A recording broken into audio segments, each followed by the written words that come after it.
পাবনায় তীব্র দাবদাহে বিপর্যস্ত জনজীবন সে সম্পর্কে আবার জানবো।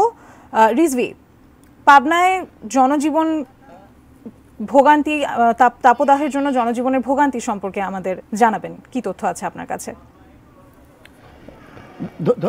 ধন্যবাদ আদ্রিতা।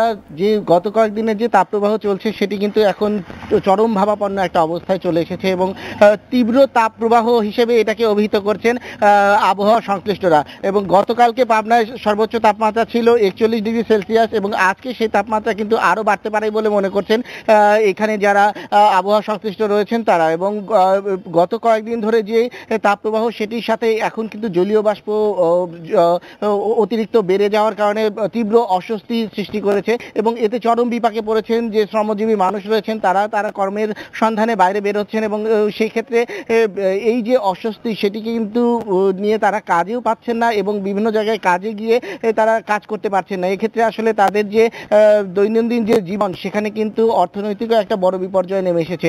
এর পাশাপাশি সাধারণ মানুষ যারা বের হচ্ছেন তারা কিন্তু খুব দ্রুতই ঘরে ফিরে যাওয়ার চেষ্টা করছেন এবং বাইরে যে তাপ সেটি কিন্তু আসলে একেবারে অসহনীয় মাত্রায়। এর মধ্যে আগামীকালকে আবার স্কুল খোলার কথা রয়েছে, সেক্ষেত্রে আর অভিভাবকদের মধ্যে একটা দুশ্চিন্তার ছাপ, কেননা আসলে ইতিমধ্যেই পাবনা জেনারেল হাসপাতালে শিশু ওয়ার্ড সহ যেই স্থানগুলো রয়েছে সবগুলোতে কিন্তু তিল ধারণের ঠাঁই নেই এবং ডায়রিয়া এবং ঠান্ডাজনিত যে রোগগুলো রয়েছে এই তীব্র গরমের কারণে সেটির কারণে একেবারেই চরম অসহনীয় অবস্থা। তো সেক্ষেত্রে আসলে স্কুল যদি আবার খুলে যায় সেক্ষেত্রে স্কুলগুলোতে তেমন কিন্তু ফ্যান বা পর্যাপ্ত আসলে যেই গরম নিবারণের ব্যবস্থা সেটিও কিন্তু নেই। তো সেক্ষেত্রে আসলে এই বাচ্চাদের নিয়ে তারা কিন্তু আরো বড় দুর্ভোগে পড়তে পারেন বলেই এক ধরনের আশঙ্কার মধ্যে রয়েছেন এবং সহসাই এই তাপমাত্রা কমবে না বলেও জানিয়েছে আবহাওয়া সংশ্লিষ্টরা।